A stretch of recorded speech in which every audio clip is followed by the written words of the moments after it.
So good afternoon, good evening, good night, or good morning, sorry, because we have people from, I think, from all the continents, I think. Well, Australia, I haven't seen any from Australia. So I will chair the session. It's not a conventional session. We will have a kind of conversation with our speakers, talking about their own experiences. And I will very briefly introduce Is and the webinar. I will share my screen. Okay, can you see the presentation? Yes. Okay. So this is as Duncan said, it's a student webinar on careers in scientific publishing. It's an IS conference satellite event. And the next conference is going to be held in Valencia, in my city. And we have three speakers from different backgrounds. Aimee Nixon, Olaya Astudillo, Eduardo Giordanino. Aimee is from UK and he's working for MDPI. Olaya is based in London and works for Lancet. And Eduardo is based in Buenos Aires, in the University of Buenos Aires, and myself, which is, I'm working for the Spanish National Research Council. I'm a researcher, but I'm also managing editor of a scientific journal. So this is the announce of the next conference in Valencia, the next weekend. You are still have time to register the online conference if you want. This is the next webinars. If you want to check them, so go to our website, is.org.uk/events. And if you are interested on some of them, so you can register. You have also these records from previous conferences, if you are interested on. And some housekeeping, this presentation is being recorded. And then you have, it will be available on the YouTube channel. And if you want to make any comments or observations, use the chat. And if you want to make any questions, please use the Q&A panel. Said that, so we are here. So I stop to share my screen and we will start. Okay, so Olaya is, as I said, is based in London, works for Lancet. Her background is molecular biology. So Eduardo is working in the University of Buenos Aires, and he's teaching, he's also a librarian, but he's teaching editing and publishing issues for the postgraduates people. And Aimee is based in UK, working for the MDPI, and her background is linguistics. As you see, there are different backgrounds, but they have something in common. It's publishing and science communication or science publishing issues, something related to the science communication cycle. So I will start, as I said, this is a conversation. It's not a kind of presentations of one after the other. And I will start with Olaya, okay? So your background is biology, molecular biology. And I guess with this background, with your career, how do you start in the publishing world? And I think you started as an illustrator, but how was the journey from molecular biology till deputy managing editor? So please go ahead. Yes, so I studied molecular biology and I did a few years in a research lab. So I was working in research, and while I was there, I realized that what I really enjoyed doing was all the presentations, all the PowerPoint posters, the illustrations, the graphs, visualizing the data in a very clear way. And I thought that's actually something I could do. And I did a course on illustration, Adobe Illustration, and I decided to try the career of scientific illustration. So I just went and looked for job ads, And I saw the perfect one, which was for the Lancet journal, so medical illustrations. And I applied for it, but it was an agency, and straight away I got rejected because I didn't have any experience in illustration. I had a lot of experience in research, but nothing in illustrations. And then a few weeks later, they called me back and said, actually, they do want to meet you. And I think that's the important bit, is that they met me. So when I went there and I did the interview, I proved that I could do the job because there was a test on the moment, and I proved that I could actually do the illustrations. I brought my portfolio of everything that I had done before. And then also, very importantly, I showed enthusiasm and the drive of wanting to work there. I think those are the reasons why I got it. It was because I got the chance to actually prove that I wanted it. And so they gave me a chance, even though I didn't have any experience in scientific illustrations or journals or anything. And so I started there, and with the experience of being in illustration, I learned how journals work, what's the journey of a paper from the moment is, submitted, it goes through peer review, then it's accepted, and then what happens after that until publication. And I learned how it worked, all the departments, all the different roles. And I discovered that there was one role that I actually was much perfect for me, much more perfect than the illustration one, which was the assistant editor role. And that was working on the papers themselves, so editing. So it combines the love of language, like making sure that everything is clear and the English is good and the grammar, and then the rational thinking, and then the love for science. So it all goes together. And what you do is you edit a paper that's been accepted, you edit it for clarity, for consistency, make sure that it fits Lancet style. And that's what I did. Then I started doing that. And then I moved on and became a deputy managing editor, because I did that for several years. And then I was promoted to actually train assistant editors to do this. So that's very short. I can tell more detail, but that's very, a short story on how I got here.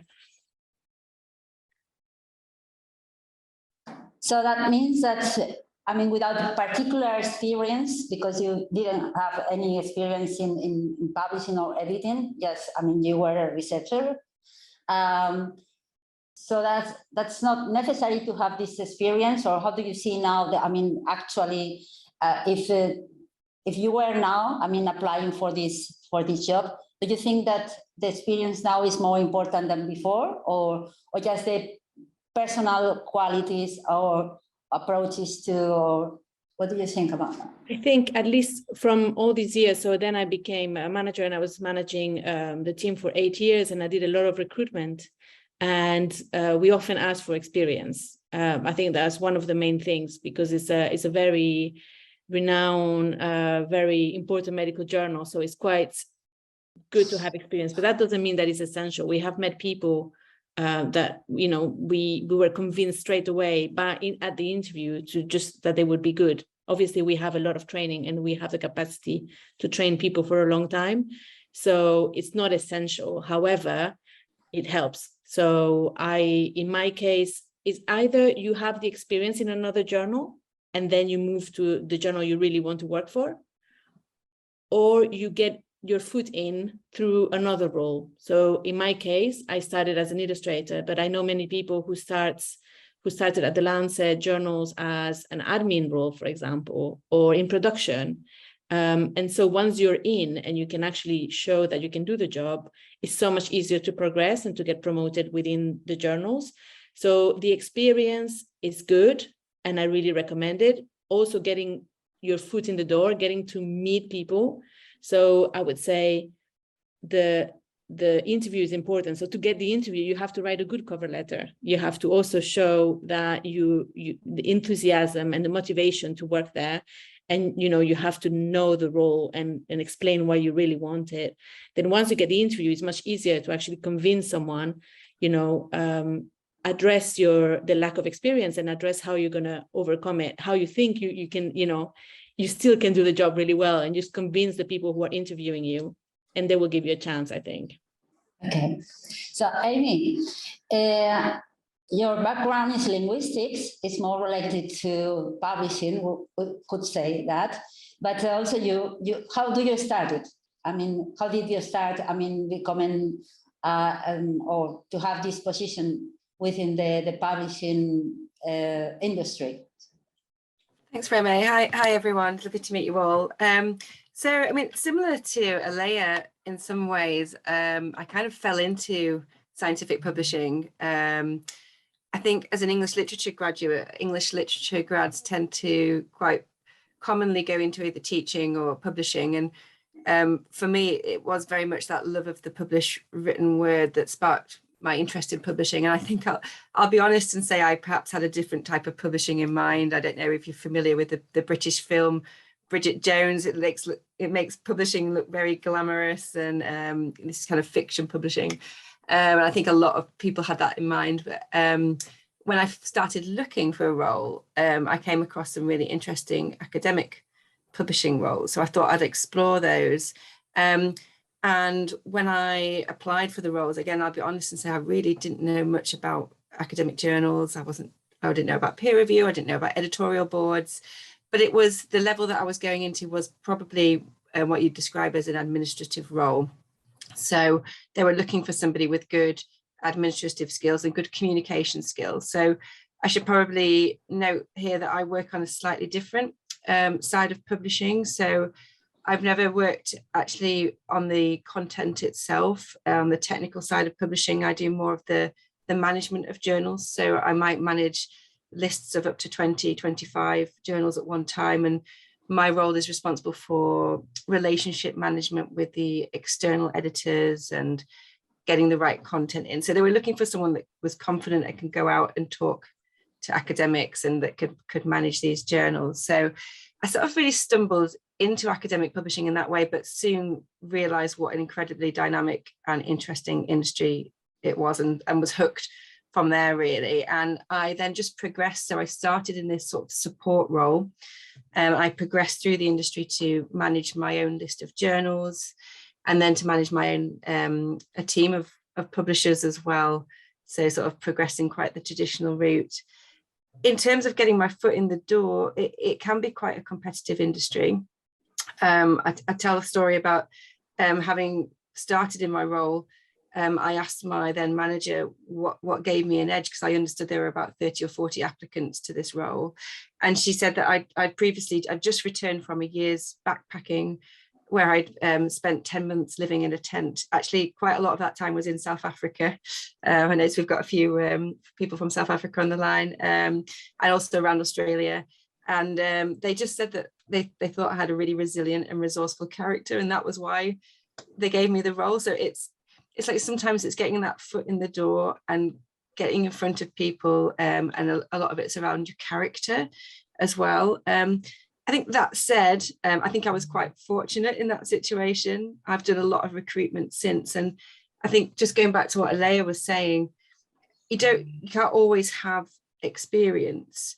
But I think if I was recruiting now, if someone didn't have experience, I think I'd at least want them to demonstrate some understanding, perhaps more than I had.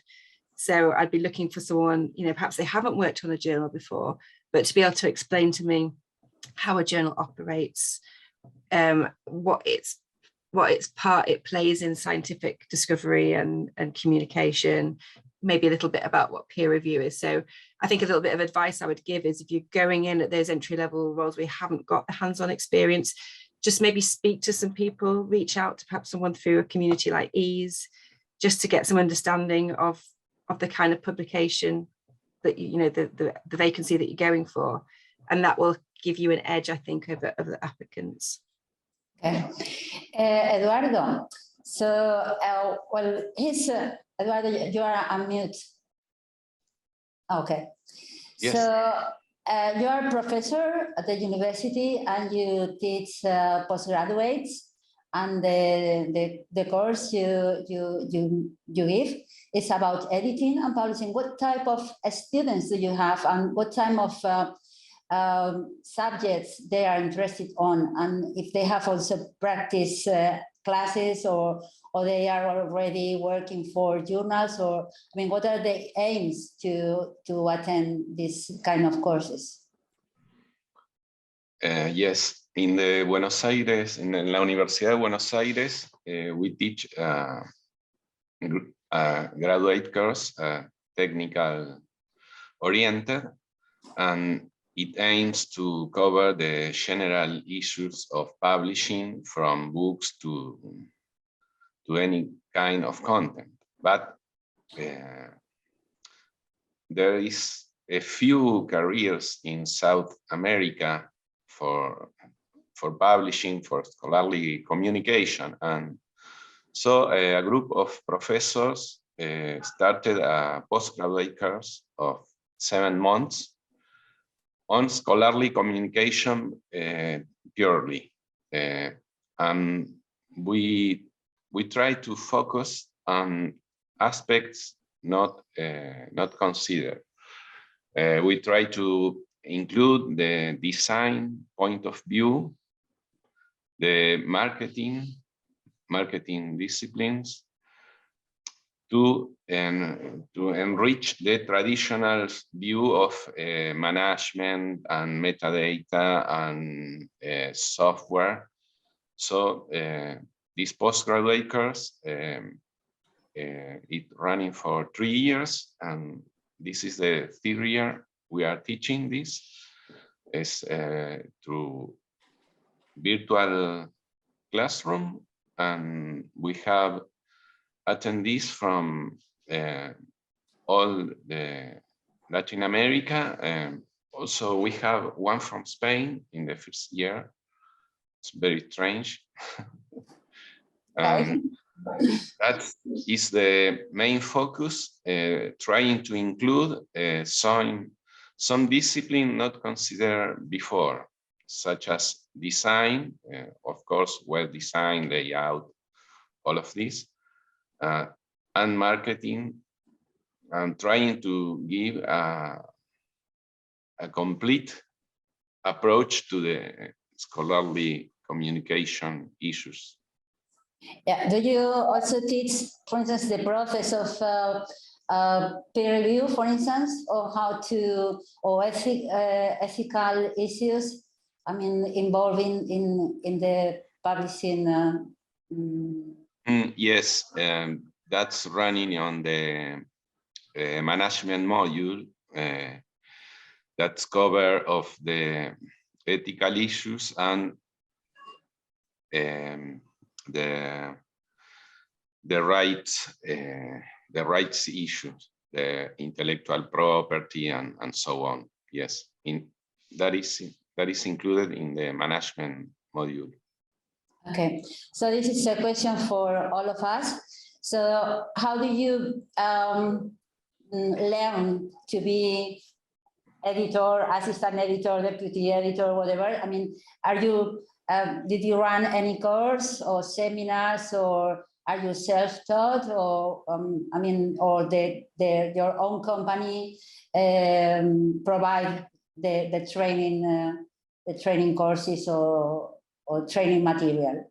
So, Olaya, if you want to start. Sure.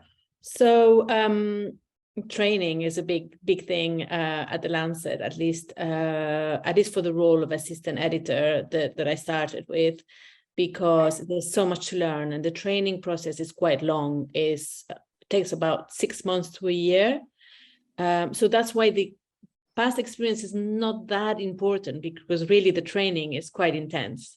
And the training is very much one-to-one. So I was a trainer for 8 years. And the reason why it takes so long is because, first of all, there's so many different types of studies that all the Lancet journals publish. So it goes from psychiatry to public health to global health, all kinds of studies, and also all kinds of reporting guidelines that we need to follow, that are already, that we need to make sure that the papers adhere to.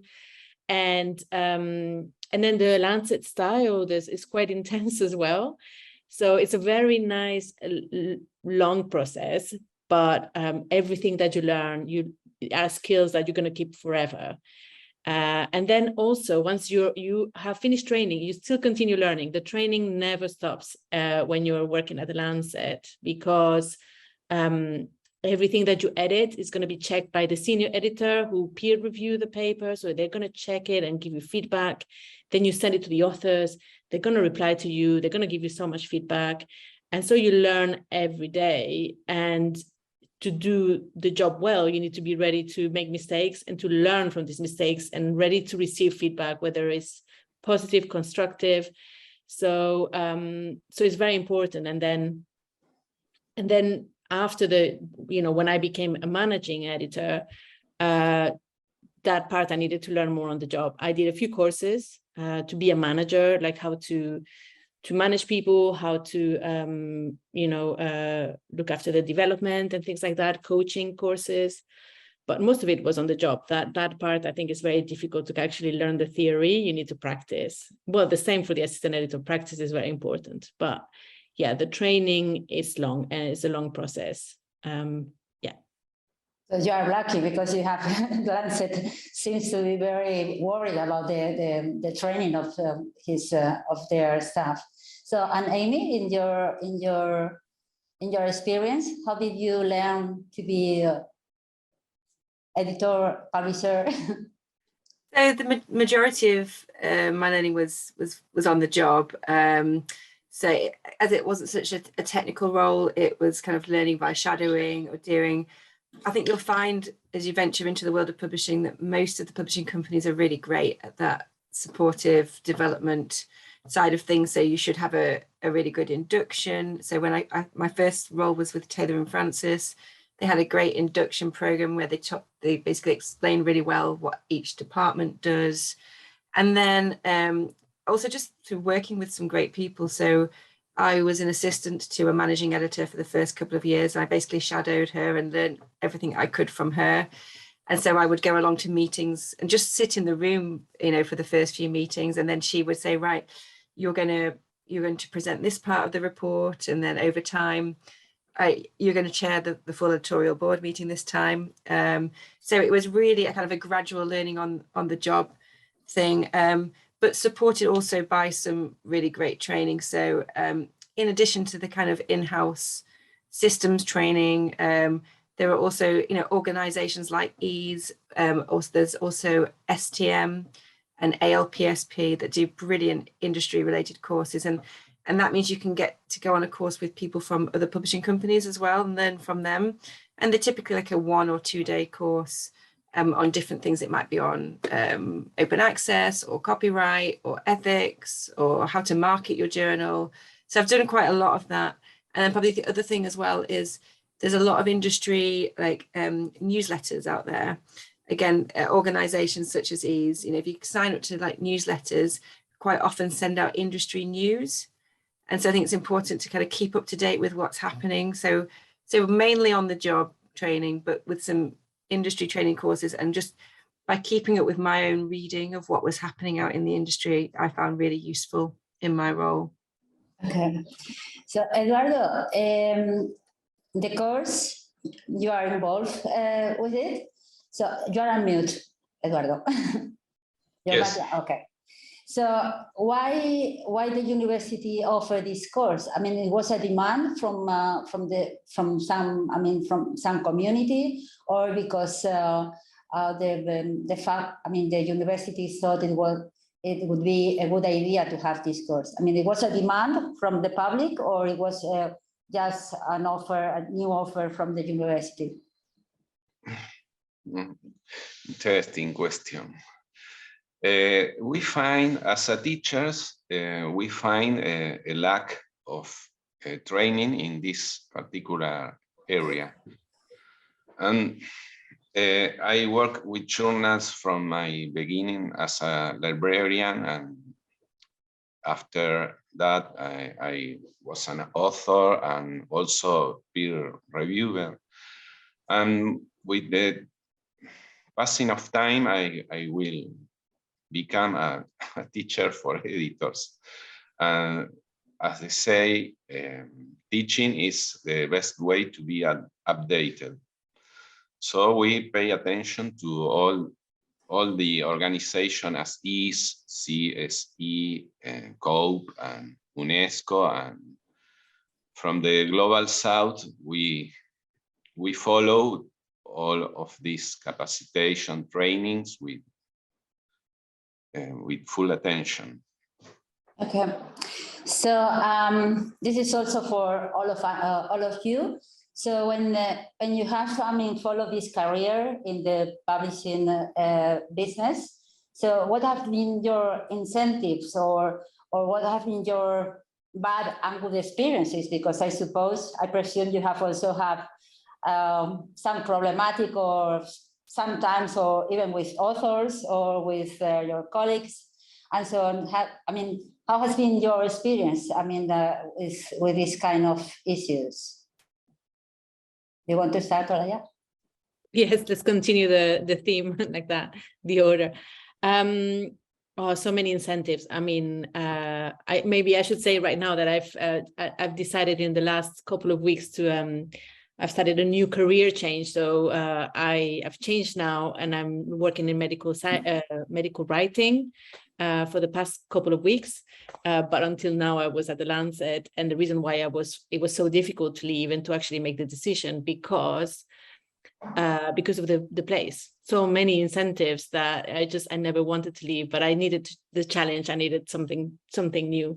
So the main thing, I think, working at the Lancet, the main incentive was being happy, in loving the job. And the happiest assistant editors were those who really cared about simplest thing like grammar and an Oxford comma. Those people getting things right and make sure that they are great is very rewarding. So a very small thing like that.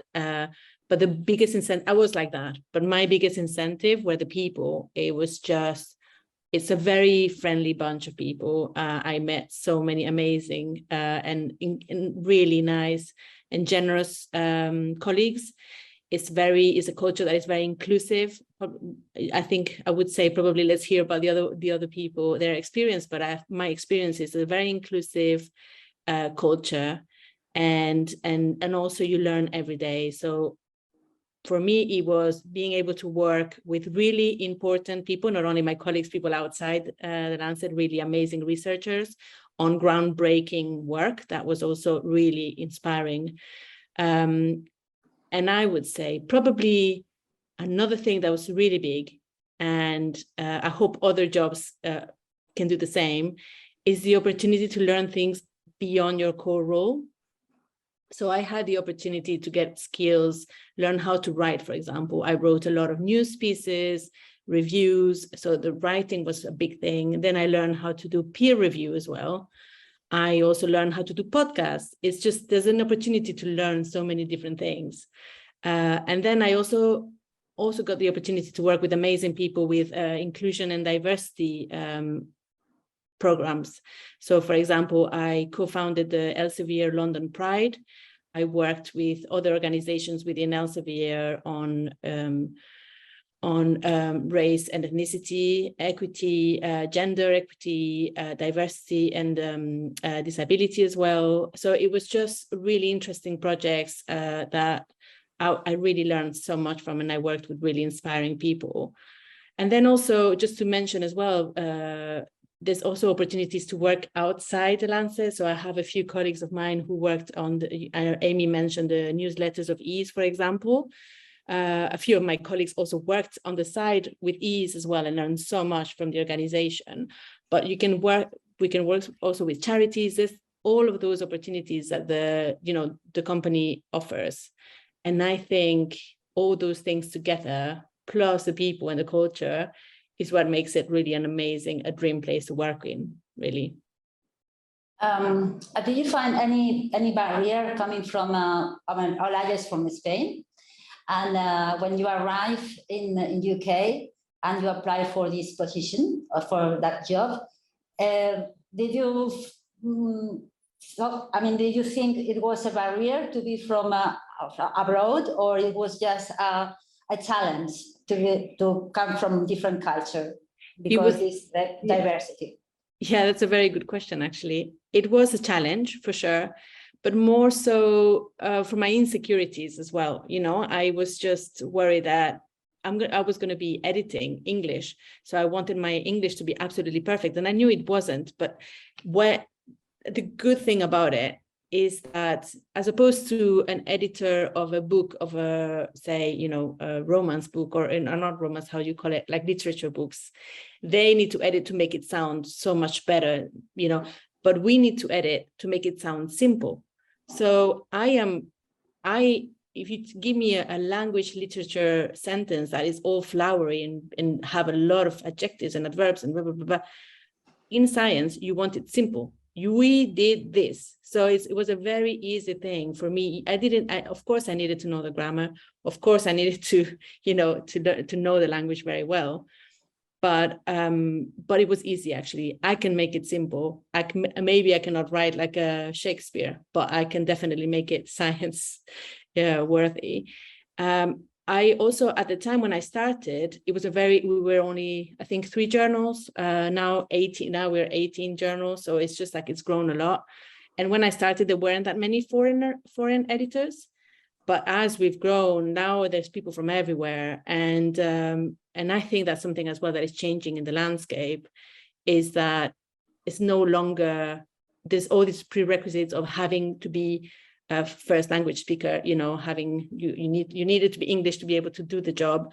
Actually, now we learn that you don't, because coming from different experiences, different backgrounds, and also my knowledge of languages has helped a lot. Many times I've had to explain grammar to an English person, because I come from more the Spanish grammar, the Latin kind of way of thinking. So I think it does, when you realize that it actually comes with advantages as well, like a lot of advantages. My language knowledge has helped me a lot, actually. We also worked, for example, on projects on translation of abstracts, because we wanted to translate at least the abstracts of all the studies, so that, say, we publish a study on Latin America, we want people in Latin America to be able to read it. So we started a project on translating, and that came from foreigners, because they had the thought of, maybe we should do this. So I think it really can bring a lot, coming from another background and knowing another language, and having a diverse experience, for sure. Okay, Aimee, did you find more challenges than barriers, or more barriers than challenges along your career? I think in terms of I guess just to touch on the incentives part first, I think just to kind of echo what Olaya was saying, it's such a fascinating and diverse industry. No day is the same. I can find myself, the last couple of weeks, I've been launching a medical journal with academics in Japan, an education journal, and a medical journal with some academics at Harvard and the University of California. And on a daily basis, I'm also working with colleagues in Basel, Barcelona, Wuhan, Manchester. So look at the delegate list on this call. It's such an international dynamic industry. I really love that about it. And I've worked across so many subject areas, criminology, legal studies, environment, medicine. So I'm learning about different, I'll never be an expert in those areas, but I'm learning about different communities and different subjects all the time. And for me, it's about having the opportunity to play a part in scientific discovery. So I think pretty soon after I started working in publishing, I realized it came from the love of the written and published word. But, with everything being online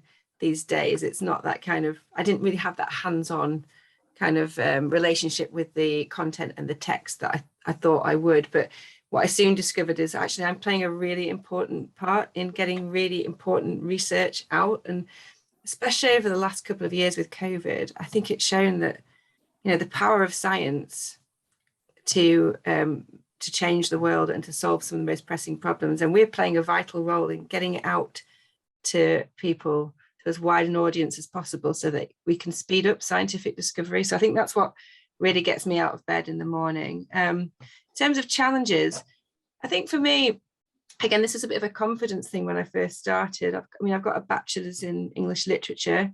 We work with a lot of people in the industry that have PhDs and they're very expert in their areas. But also my job, I manage external editors that are all professors, real experts, and I've got to influence them. And to begin with, I really struggled to find that confidence to fill that role. I felt somehow, because I didn't have as much of an academic qualification, I wasn't as, knowledgeable as them. But I think what you've got to remember is that you become the expert in publishing. So I might be working with a professor that is an expert in climate change. I don't have to be an expert in climate change to effectively develop the journal with them. I've got to be an expert in publishing and what makes journals work. And I think once I realized that, my confidence levels really kind of broke through that ceiling, and that's when I really started to progress in my career and sort of believe in my knowledge.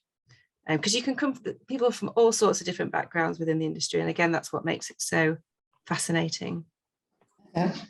Eduardo, talking about different backgrounds. So in your, in this course, you have design. So there are also disciplines for, subject, different types of disciplines according to the background of the students. It's not the same to work in a biomedical journal, for instance, or a philology journal, or a law journal, no?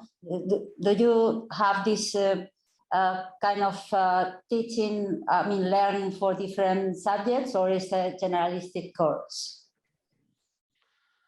Well, I used to say that the chief editor is like an orchestral director. He can manage all the instruments. So we see in this postgraduate course a convergence of professions, because we have, South America. We also have a Master of Resilience because of our economical and political crisis. So also we have convergence of different jobs. We have participants that are librarians, and they can manage a portal of journal portals, journal platform. And also we have editors that also works as metadata editors.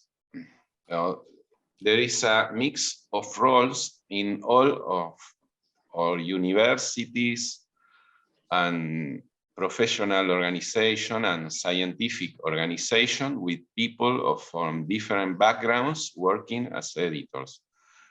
Many of them are editors per se, and others are biologists, medics, attorneys, engineers, etc. And also we have a lot of librarians in these publishing houses. We have a question in the Q&A. It's Renate Visser. I don't know who, what's she's come from, but she asked, how much of your work can you do from home? So this is a question for all of you. I will just continuing with the order. I can start, and then the others can continue. At least for in the Lancet, we used to be able to work from home. Before the pandemic, we worked from home twice a week or something like that. So it was already kind of, integrated. During the COVID pandemic, we obviously all had to work from home, and the systems worked. However, in terms of starting a new role fully remote in the Lancet, at the moment, they're not doing it because I think it's more like a human resources kind of problem. The Lancet, anyone there would be okay with it, because there's a lot of people who actually are now working from home pretty much all the time, because of their circumstances change, they move to another place or they move to another country. So the company kind of has to catch up with all of that. So it's not there yet, but I think it's going in that direction, in which it definitely could be a fully remote job, but it's not yet, the practicalities of it is not there yet.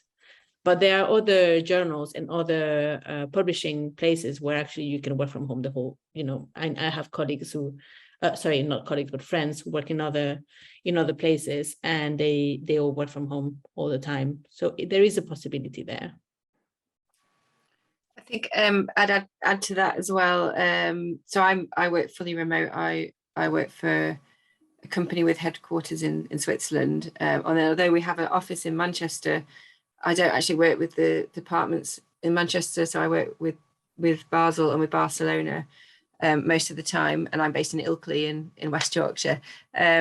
So it is possible to do a remote job. But I think just similar to what Olaya said, I think if it's your first job in publishing, I think you might, if you can find a role which is at least hybrid to start with, because it's difficult starting any new job completely remotely. But if you're trying to learn a new skill, it can help to have some in-office time. I mean, there are some roles which might be possible to do the training externally, but I think just getting to know your colleagues as well. But then over time, I think there are roles that can become fully remote. If you work in the side of publishing that I do, which is that more relationship management, there's still that kind of real value in getting out and meeting people. So although I work remotely, I do travel to conferences, to editors' meetings, because that really helps with relationship building. Okay. Eduardo, I suppose you saw, I mean, your course is online too, or is Yes. it? Our postgraduate course is online, but in the university, the most general course is mixed. It's a mixed system. We have practical classes with presentiality, and the theoric classes are virtual, because of the massivity of the students. In my subject, in my matter, I have 400 students and 10 practical divisions. Okay. For example. So let me show, because I think I forgot one slide, and it's very important, this one. So I will share my screen. Sorry for that.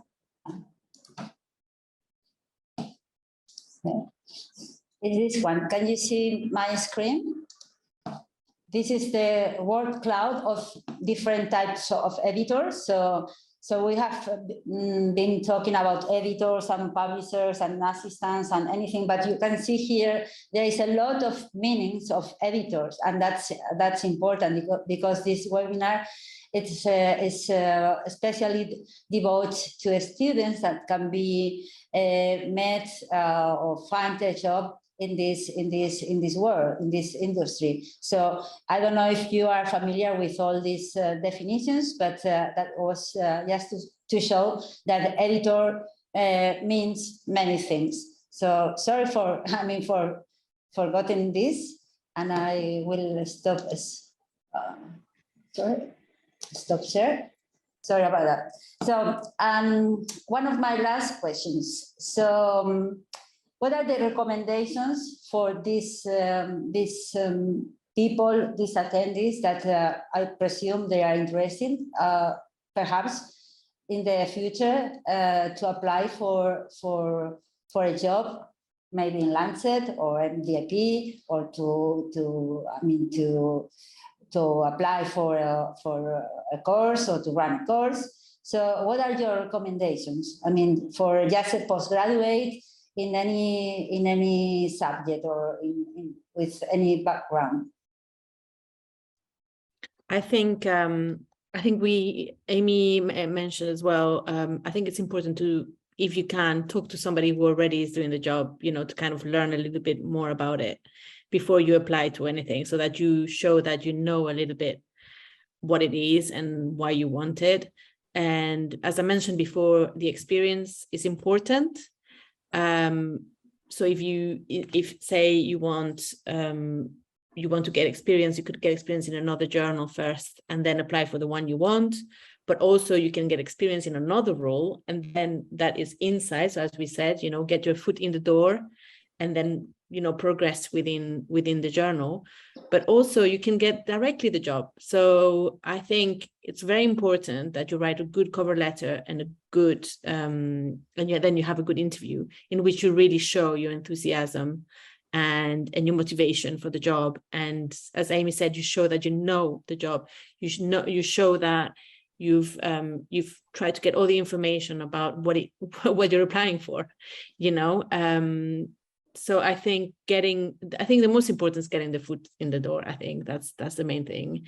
And there are some courses, as we've touched on here, that you can do as well to kind of at least learn a little bit in the basics of it, and then just persevere and continue asking and contacting. You can contact me if you want to know anything about the role.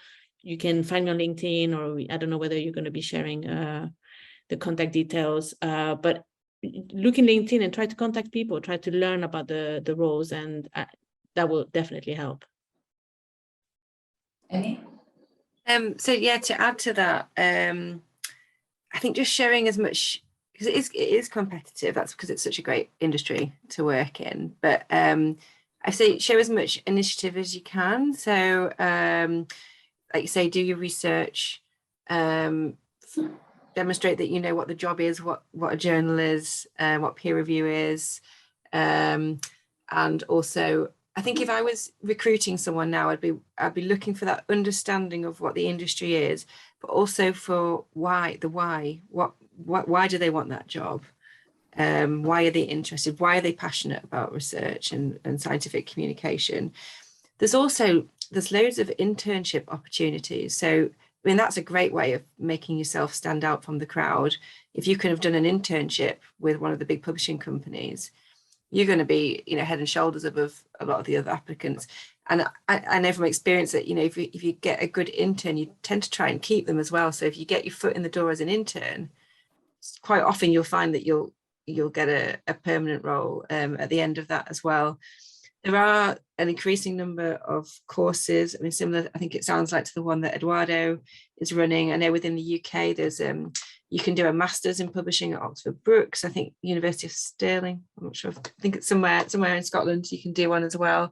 So if you're really serious about that route, and you're able to do some further education, again, that's going to give you that advantage. So and if you aren't in a position to do that, taking perhaps a copy editing course or something like that, just that shows that you've taken that initiative to develop yourself along the way, and then just getting your foot in the door. So perhaps you want to be within the editorial department, but you're able to get a role within marketing.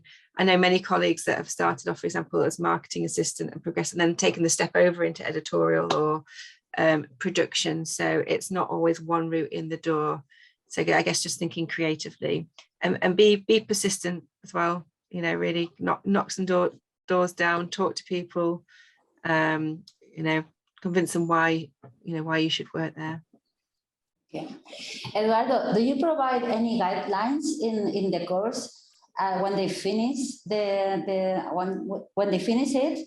So how to apply for a job, or as Olaya said, that you have to be convinced, you have to be honest, and you have this kind of guidelines. To confront the real life, and when they finish these courses. Yes, but I take note of the cover letter and the inputs of Aimee. Olaya and Aimee give us a good perspective, and in South America, the job presentation are a little different. You have to send your resume, your CV, and that's all. And there is no much use of a cover letter, but it's interesting. I will apply this on our course. And yes, it can also be in the interview, in the email where you're sending your CV. No. If you're sending your CV, then in the email write something really outstanding that it makes Yes. the reader want to read your email and want to check your CV. Yes, that is important. I guess the internship. I've just added on the board as well some recruitment agents. There are some really good ones. I know they can be region specific. Within the UK, I've put a couple in there. I got my first role through a group called Inspired Selection in the UK, and they do international roles as well. So they will be able to support you. Yes. Well, thinking well, we have a cover letter, but we call it carta de motivación. Sí, motivation letter. It's the same. And Reme asked me about the contents on the course about training for this kind of situation. 2 tiers of our students are from journals. They are working on the field. Also, we have 1/3 that are only students. That's the composition of our postgraduate course. But it's interesting. I will take note and make some changes soon about this topic. So, well, ICES has been organized this webinar. ICES is the European Association of Science Editors, I must say, but it's not only for European people. It's as you can see, this webinar is attended by people from South Africa. We have a chapter in South Africa. We have also a chapter from Brazil. From I think in Venezuela, we have our Latin America chapter. So my last question is: do you think this kind of professional associations or learned societies can be useful? I mean, for the students or for any other people involved in this world of the scholarly publishing industry, or also the academic, because there are a lot of journals that they are published by universities, at least in Spain. Most of them are published by university presses. So what do you think about that? Yeah, absolutely. I think it brings so many people together from different backgrounds and different kind of publishing editorial roles. I mean, obviously really useful for people who are wishing to learn to get into the industry, but also for everyone who is already in the industry. For me, it's the idea of being able to collaborate with other publishing bodies or editorial people about things where we need everybody to get together and agree on something. Say, for example, diversity pledges or reporting guidelines, or things that actually are beyond your role, but you want to make the world a better place, basically. And I think that's the most exciting bit, is just getting to know so many different people and actually get to work together on things that you care about. So I think, and then obviously the courses, the webinars, the conferences, are just a way to kind of bring a little bit of excitement in your daily job as well. So definitely. Yeah, I'd second that as well. They're just great resources for training, for support, but also creating that sense of community. I think especially with more of us working remotely these days as well, that's more important, that you feel like you're part of a bigger picture. And also just career progression. Once you're within the industry, they advertise jobs. You can sit on committees and groups which help to raise your profile, that can generate career opportunities. Yeah, I couldn't speak highly enough of groups like this. I think they've really helped me in my career. I definitely recommend following them. Eduardo? Yes, it's very encouraging, the activity of this association, and they made a lot for the communication of people from different countries. I guess it's very interesting, and also I have to to give thanks to you for this invitation. We are thinking and making the Latin American branch, maybe, of this. Well, I will tell you, to finish this webinar, my own experience. So I attended the first conference, the ACE conference in 1998, I think, in Helsinki. And I was younger, of course. I was very enthusiastic because I was among the editor-in-chief of Lancet. I can't remember the name now, but the Lancet, the British Medical Journal, JAMA, you know, all these important, we can say, or prestige journals. And I feel like a nomo, like a big, a small thing among all these people. And it was very great. And I learned a lot because, I mean, as Olaya said, it's, I mean, to meet people, particularly your colleagues, in such atmosphere, because also it's very polite, very friendly, and you can exchange, and you can, especially you can realize that you are not, I mean, you are not so small. I mean, because the practices, it doesn't matter if you work in a very, very prestigious journal, if you are professional, even in a small journal. And that's very important. And I recommend the people who is attending this webinar, or if they can spread the idea of joining this kind of meetings, not only is, of course, I mean, they are more professional associations, but if they want to, I mean, to work in this world, so I recommend very, very, very much so to attend this kind, because it's very, I would say, useful is not a word, but I mean, I was very enthusiastic, and of course, to meet these names, no, that they are like your heroes, no, in some way. So it was great. And next conference, as I said, is in Valencia, is where I live. This is so I hope anything is okay. And if you can afford to join online, so I invite you.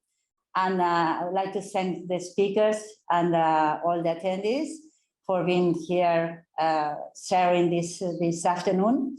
And okay, see you maybe, I don't know where, online or P2P. And we will finish here. And you can see the video, I think the recording. And that's all. Thank you very much.